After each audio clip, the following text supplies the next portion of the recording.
Hello, YouTube divers. This is WaterDive 122, and I want to welcome you all back to episode 10 of Magic Metal Mondays, where we go over my top 100 all-time favorite hard rock and heavy metal songs. We're on part 3 here today, which means we are going to be going down the list from numbers 59 through 40. So that means we're getting very close to the end of the list. So, without further ado, let's get started. Coming in at number 59, Ace is High by Iron Maiden from the 1984 album Powerslave. In this series, I frequently talked about amazing album openers. This here is no exception. Ace is High is a freaking masterpiece of an album opener.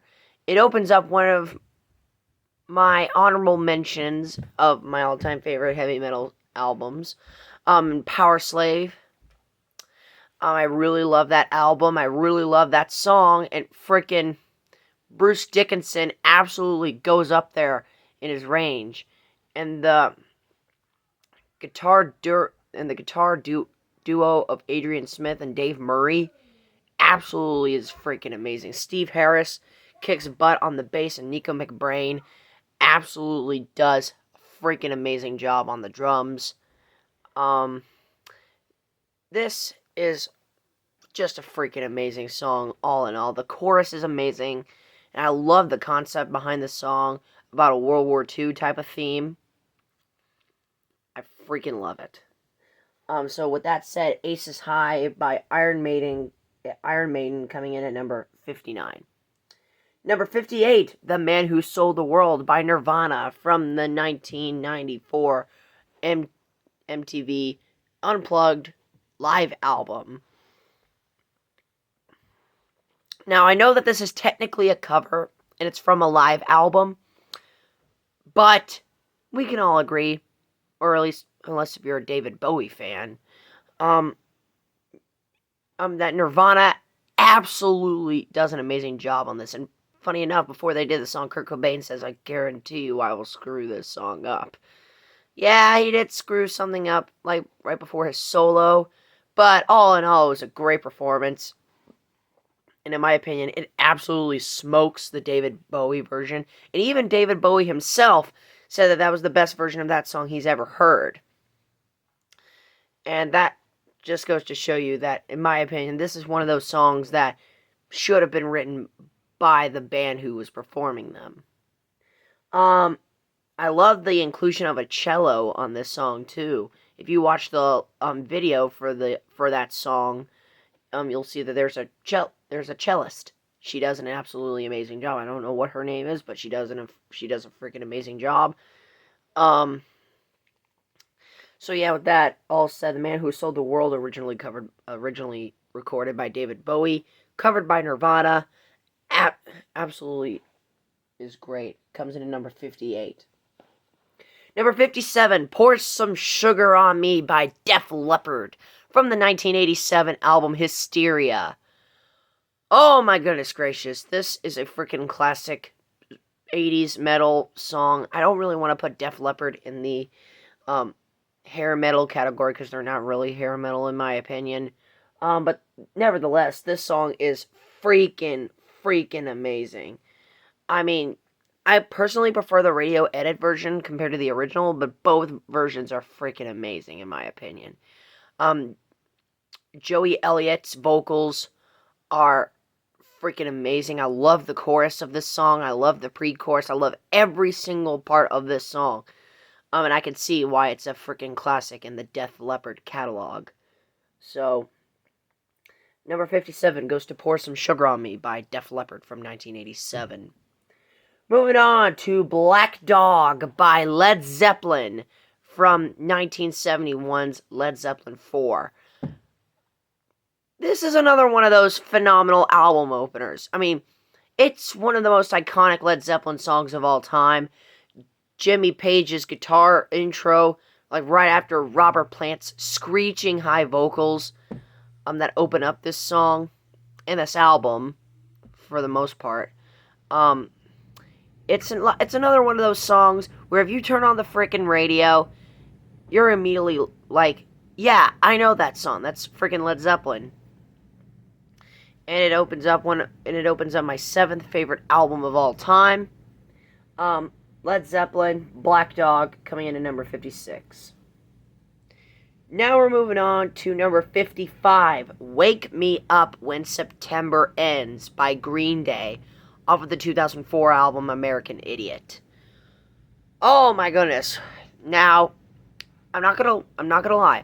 The backstory and the inspiration behind this song is kind of sad. It talks about Billy Joe Armstrong's father, who sadly passed away when he was like either in his preteen or teenage years. It really shows the grief of someone, basically someone losing a father or something like that. Wake Me Up When September Ends. The title in of its own self is one of the most powerful things you'll ever hear, in my opinion. Really powerful. I love the acoustic guitar session on this album. I love the solo on this album. Billy Joe Armstrong sounds amazing on vocals. And yeah, this is one of my favorite power ballads of all time, in my opinion. It's really good. It comes here at number 55. Number 54, Halloween by Helloween. Halloween by Helloween. Off of the 1987 album, Keeper of the Seven Keys Part 1. So I said back in my Halloween album rankings list that I didn't really enjoy this song. But over the course of time between that video and this video, this song has really grown on me. And I really think it deserves a spot here in the mid-range here. It falls just short out of the second half of my list. Mainly because, in my opinion, it just feels a little bit too long. I mean, it's a great song. Don't get me wrong. It's one of those 13-minute metal epics that you can listen to. Kind of like The Rime of Ancient Mariner by Iron Maiden. But needless to say, this is a freaking enjoyable song. Michael Kiske sounds freaking amazing. For a 19-year-old, he sounds phenomenal. Ingo Schwichtenberg's drumming is absolute killer. Same thing with the guitar duo of Kai Hansen and Michael Wykath. Oh man, absolutely amazing.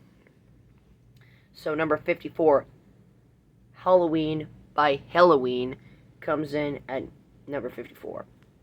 Now number 53, Love Bites by Def Leppard from 1987's Hysteria.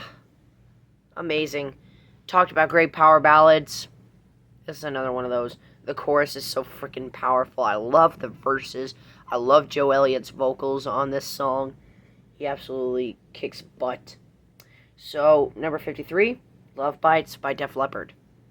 Number 52, Nobody's Fool by Cinderella from 1986's Night Songs.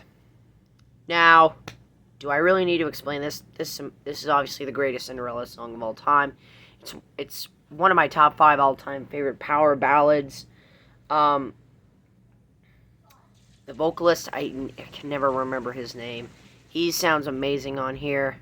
The backing vocals and the chorus, freaking amazing. And Cinderella was one of those bands that I was introduced to metal, along with Metallica and Megadeth. So, and of course, Halloween. So, there was that. Now we're moving on to American Idiot by Green Day, the title track from their 2004 album. Oh, man. Now, this was the song that got me into Green Day. Obviously.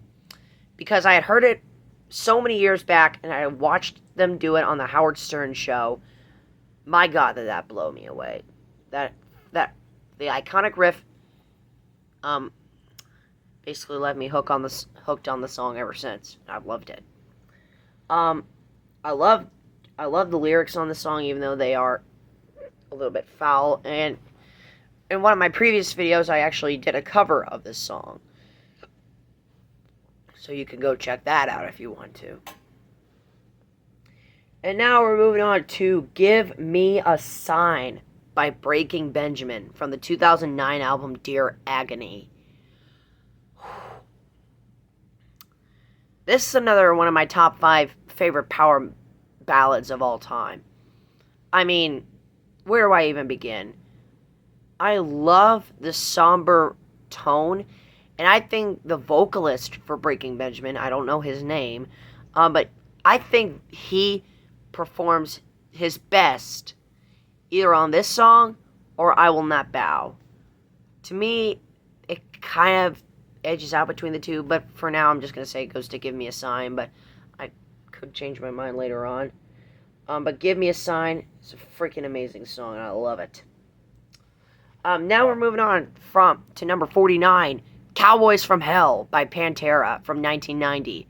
The song, not the album. Well, first off, Dimebag Darrell, freaking killer riff. I love Phil Anselmo's vocals on this song, even though on later albums like Vulgar Display of Power or Far Beyond Driven, he goes into more of a death metal, black metal technique. And this is basically why I love this album. Is mainly because I love Phil Anselmo's vocals on here. And I love Dimebag, and I love the great guitar riffs, especially on this song by Dimebag Darrell. He freaking kicks butt on this song, and it's one of the most iconic extreme metal songs of all time, and I love this song. Pantera's Cowboys from Hell, the title track from their 1990 album, Cowboys from Hell, coming in at number 49. Number 48, Still Loving You by the Scorpions from 1984's Love at First Sing. Now, this is another great power ballad here. It's really hard to explain, but the Scorpions, they put out some pretty darn good stuff, and a lot of their fans would know that. Still Loving You is one of them. Now, yeah, it might not be everyone's cup of tea, but I think that Klaus Meine's vocals on this song smokes, is better, I should say, than those on Rock You Like a Hurricane. Still Loving You is just a beautiful ballad, and I'm so glad it's labeled as a classic Scorpion song, because that's honestly what it deserves. Now we're moving on to number 47. We return back to Helloween, yes. With the song Why from the 1994 album Master of the Rings. Now, this was the song that got me into Master of the Rings. It is freaking amazing. I mean, it's a little bit un-Helloween-like, because Helloween's usually a power metal band. This just sounds like a rock song. But it doesn't matter. Helloween makes it really, really heavy, and the use of a Les Paul on the solo. I don't know who's playing the solo on the Les Paul. It's either Michael Wycath or Roland Grappow. But regardless, they do a really, really good job, and I'm very proud of them. So with that all being said, number 47 goes to Why by Helloween. Number 46, Stairway to Heaven by Led Zeppelin. Now, this might be a little bit of a controversial pick, but I love the use of acoustic, and I love the guitar work on this song. And I love Jimmy Page's solo in the little post-chorus thing, if you will. I love his acoustic guitar work in the first part of the song. John Bonham's drumming sounds amazing, as does John Paul Jones' bass and Robert Plant's vocals and recorder. He actually plays recorder on this song, believe it or not. But regardless, it's freaking amazing. I love Stairway to Heaven, even though in my opinion it's a little bit of an overplayed song. But it's amazing nonetheless. Now we're moving on to number 45, Hunger of the Undead by Dark Angel from the 1986 album Darkness Descends. Now, I promise you this is the last time we talk about Dark Angel in this series. Hunger of the Undead is a masterpiece. So thrashy, so fast, so complex, even though you can barely hear the lyrics. It still doesn't matter because it's a classic thrash metal song from a classic thrash metal album. And this was the song that really got me into Dark Angel, because at this point I'd heard the title track of this album and the freaking thrash metal classic that is The Burning of Sodom. I talked about that in one of my other videos on this series. But Hunger of the Undead really sealed the deal when it comes to my relationship with Dark Angel. Oh man, it's freaking amazing. I really don't know what else to say about Hunger of the Undead. It's a freaking masterpiece. Number 44, Damn That River by Alice in Chains from the 1992 classic album Dirt. Now, Down in a Hole was the song that got me into Dirt, but Damn That River made me love it even more. First off, from the iconic chorus that Lane Staley sings, and the harmonies that Lane Staley and Jerry Cantrell both do, and the freaking guitar work by Jerry Cantrell in general, freaking kicks butt on this song, and I love it. There's really not much else to say here. I think it's a freaking classic with a somewhat of a hilarious backstory, in my opinion, but that doesn't do it justice in my mind. Moving on to number 42, I'm Doing Fine Crazy. No, I'm sorry. Number 43, Run to the Hills by Iron Maiden. I might have spoiled number 42. Actually, why don't we just go over the two songs together? Number 43, Run to the Hills by Iron Maiden. And number 42, I'm Doing Fine Crazy Man by Helloween. Run to the Hills was off the 1982 album Number of the Beast. And I'm Doing Fine Crazy Man by Helloween was released off of the 1991 album Pink Bubbles Go Ape. So let's talk about Run to the Hills first. It's a classic. Bruce Dickinson sounds amazing, as does the guitar duo of Adrian Smith and Dave Murray. Steve Harris sounds amazing on the bass, and of course Nico McBrain does an amazing job on the drums. I really like the concept behind Run to the Hills, even though a lot of people say it is an overplayed song. I can see why, but in my opinion, it's just a freaking Iron Maiden classic without a doubt. And now I'm Doing Fine Crazy Man. This was one of the only songs by Helloween that was written by their bassist Marcus Grosskopf. This is a freaking masterpiece. It's a psychedelic rock song, which is very ahead of its time, but it works out amazingly. I mean, I love the chorus. I love the harmonies in this song.